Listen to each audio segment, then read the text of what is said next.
ডাক্তারবাবু হাসপাতালের চেম্বারে না থাকলেও প্রাইভেট চেম্বারে আছে। এই দৃশ্য শনিবার সকালে সেই আবার বিশালগড় মহকুমা হাসপাতালে। এই হাসপাতাল নিয়ে লিখলে একটি ডায়েরিও কম পড়বে। স্থানীয় বিধায়ক সুশান্ত দেব এই হাসপাতালের পরিষেবা উন্নত করতে চাইলেও দিনের শেষে সাধারণ মানুষের আস্থা যোগ করা যাচ্ছে না। বিশালগড় মহকুমা হাসপাতালে দেবজিৎ দেবনাথ নামের একজন চিকিৎসক স্ত্রীরোগ বিশেষজ্ঞ। সপ্তাহের মঙ্গলবার ও শনিবার উনি রোগী দেখেন। গত মঙ্গলবারেও ওনাকে পাওয়া যায়নি বলে রোগীর পরিবারের অভিযোগ। শনিবার সকাল থেকে রোগীরা লাইনে দাঁড়িয়ে থাকলেও চিকিৎসকের দেখা নেই। পরে এক রোগীর পরিবার গিয়ে দেখেন হাসপাতালের উল্টো দিকে একটি ওষুধের দোকানে প্রাইভেট চেম্বারে 300 টাকা ভিজিটে রোগী দেখছেন। আবার ওষুধের দোকানের কর্মচারীরা নাকি বলে দেন 300 টাকার পাশাপাশি এই দোকান থেকেই ওষুধ নিতে হবে। তাহলে সাধারণ দরিদ্র মানুষ যাবে কোথায়? এদিকে হাসপাতাল কর্তৃপক্ষ জানান আগের দিন রাতে দেবজিৎ দেবনাথের নাইট ডিউটি ছিল হাসপাতালে, ফলে পরের দিন অফ থাকে। তাহলে প্রশ্ন উঠছে, স্ত্রীরোগ বিশেষজ্ঞ ডাক্তার কেন বাড়ানো হয় না? ডাক্তার ঠিকই আছে, শনিবারে আমাদের গাইনি ওপিডি নর্মালি থাকে, কিন্তু গাইনি ডাক্তার উনি কালকে রাত্রে নর্মাল নাইট ডিউটি ছিল, ওনার নাইট শিফটের ডিউটি ছিল। তো নাইট ডিউটির পরে নাইট শিফটের ডিউটির পরের দিন ডিউটি অফ থাকে, সেই কারণে আজকে গাইনির আউটডোর তিনি অ্যাটেন্ড করতে পারেনি।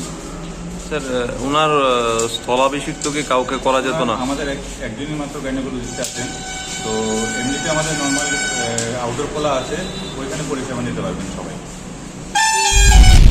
আজকে এখানে ডাক্তার বসার কথা, আমরা সকাল 9:30টার সময় আইসি, আসার পরে এখানে টিকিট কাউন্টার যাওয়ার পরে আজকে ডাক্তার বইতো না। তারপর আমরা এখন খোঁজখবর নিয়ে দেখলাম ডাক্তার নাকি এখানে হসপিটাল উল্টা ছেড়ে একটা সাবিত্রী মেডিকেল হল আছে, ওইখানে নাকি তিনি প্রাইভেট দেখায়। তো আমরা ওইখানে গেছি, যাওয়ার পরে প্রাইভেট হল তারা জিজ্ঞেস করছে আপনাদেরকে ডাক্তার দেখবেন, আমরা বলছি ডাক্তার দেখবেন, ডাক্তার দেখবেন বসার কথা আইসে না। তারা কইতেছে এখন যদি ডাক্তার দেখান তাহলে আমরা থেকে ওষুধ কিনতে হইব, তাহলে আপনারা এখানে ডাক্তার দেখাতে পারতেন না।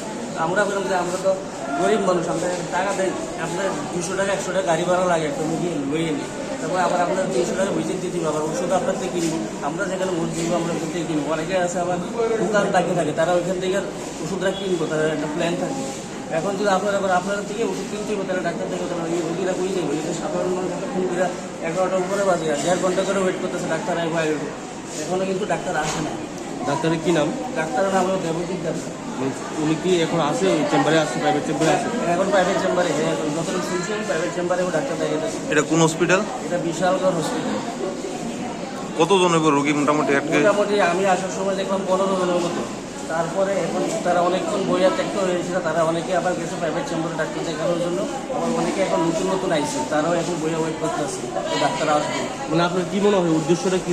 উদ্দেশ্যটা হইতে পারে যে তাহলে গেছে মঙ্গলবারে আমি আসছিলাম ডাক্তার দেখানোর জন্য, ওনার টাইম হইল মঙ্গলবার আর শনিবার। মঙ্গলবারে আইসি, আসার পরে দেখি তাইলে চেম্বারে নেই, ডাক্তার আইব না। আজকে শনিবার, আজকেও আসার কথা, কিন্তু আজকেও আসা দেখি যে ডাক্তার নেই। কিন্তু আজকে দিয়ে যে লোকগুলো এত দূর থেকে আগে গাইনের ডাক্তার দেখানোর জন্য, তারা এখানে হেনস্থ হইতেছে, গাড়ি ভাড়া দিয়ে আসে, অথচ তারা এখানে ডাক্তারে পায় না। তারা এই টাকাগুলো নষ্ট হইতেছে অযথা। নিজস্ব প্রতিনিধির রিপোর্ট, দুরন্ত টিভি।